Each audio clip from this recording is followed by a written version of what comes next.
आशीष दिन सखिन हरसानी, निज समाज ले गई सयानी। विश्वामित्र मिले पुनियाई, पद सरोज मेले दो भाई। परशुराम जी ने सीता जी को आशीर्वाद दिया। सखियां सहित हुई हर्ष हुई और वहाँ अब अधिक देर ठहरना ठीक न समझकर वे सयानी सखियां उनकी अपनी मंडली ले गई।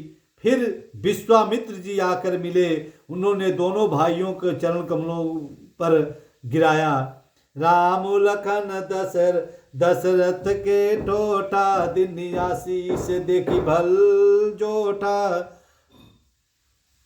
राम चितई रहे थकिलोचन, रूप अपार भार मदमोचन। विश्वामित्र जी ने कहा, ये राम और लक्ष्मण राजा दशरथ के पुत्र हैं। उनकी सुंदर जोड़ी देखकर परशुराम जी ने आशीर्वाद दिया। कामदेव के भी मद को छुड़ाने वाले श्री रामचंद्र जी के अपार रूप को देखकर उनके नेत्र थकित स्तंभित हो रहे हैं। बहुरी बिलो की विदेह सना, कहूँ का है अति धीर। पूछत जानी अजान जिमी, व्याप्यहु को पुशरीर। फिर सब देखकर जानते हुए भी अनजान की तरह जनक जी पूछते हैं कि कहो यह बड़ी भारी भीड़ कैसी है। उनके शरीर में क्रोध छा गया।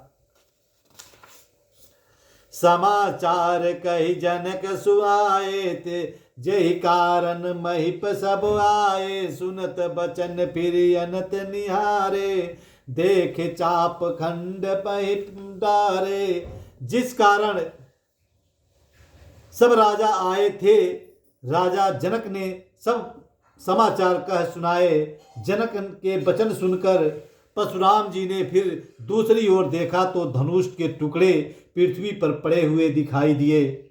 अति रिझ बोले बचन कठोरा, कहु जड़ जनक धनुष के तोरा।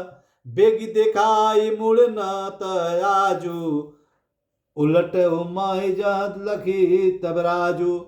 अत्यंत क्रोध में भरकर वे कठोर वचन बोले, रे मूर्ख जनक, बता धनुष किसने तोड़ा और उसे शीघ्र दिखा, नहीं तो अरे मुड़, आज मैं जहां तक तेरा राज्य है वहां तक पृथ्वी पलट दूंगा।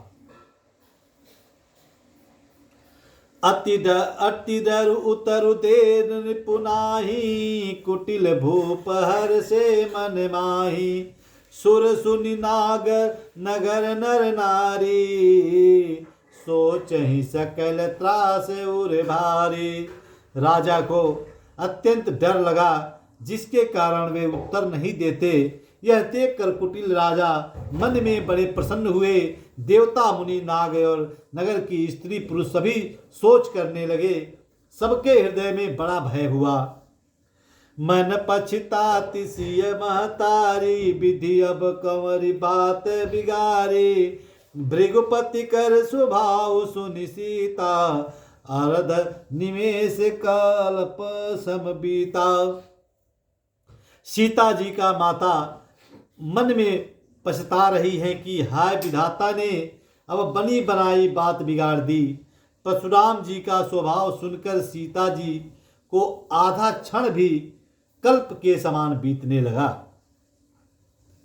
सभय बिलो की लोग सब जान जान की भीड़, हृदय न हर सुबिसाद, कछु बोले रघुबीर। तब श्री रामचंद्र जी ने सब लोगों को भयभीत देखकर और सीता जी को डरी हुई जानकर बोले।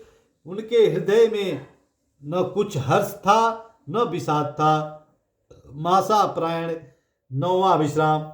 नाथ शंभु धनु भंज निहारा, होई हनि को एक दास तुम्हारा। आय सुकाह कहीं किन मोही, सुन रिसाई बोले मुनि कोई। हे नाथ, शिव जी की धनुष को तोड़ने वाला आपका कोई एक दास ही होगा।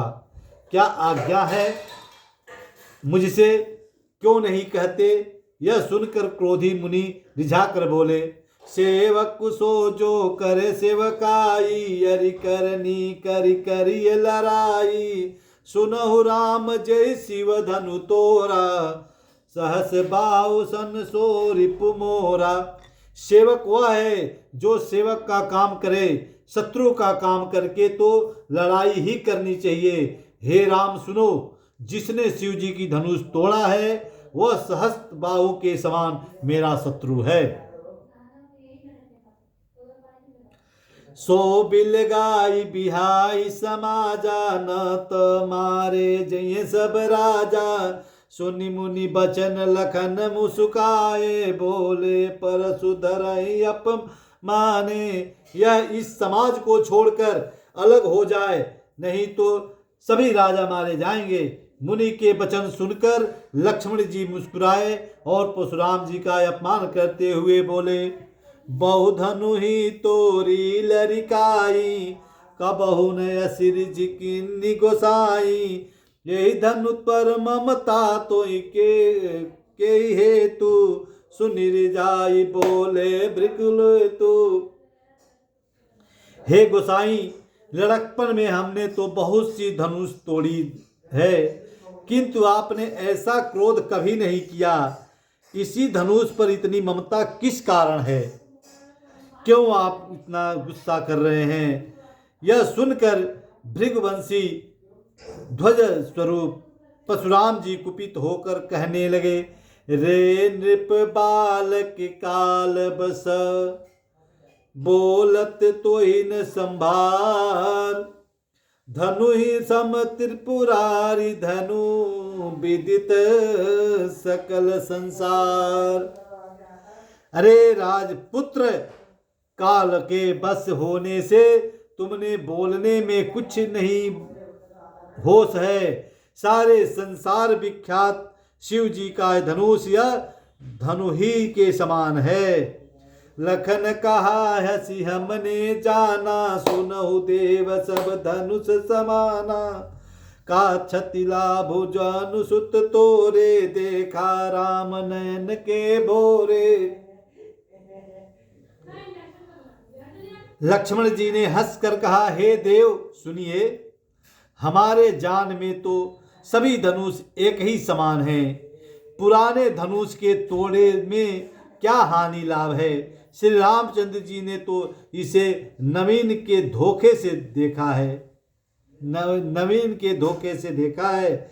छुअत टूट रघुपति न दोषु, मुनि बिनु काज करिय कतरोसु। बोले चितई परसु करियोरा, रे सठ सुने सुभाव न मोरा।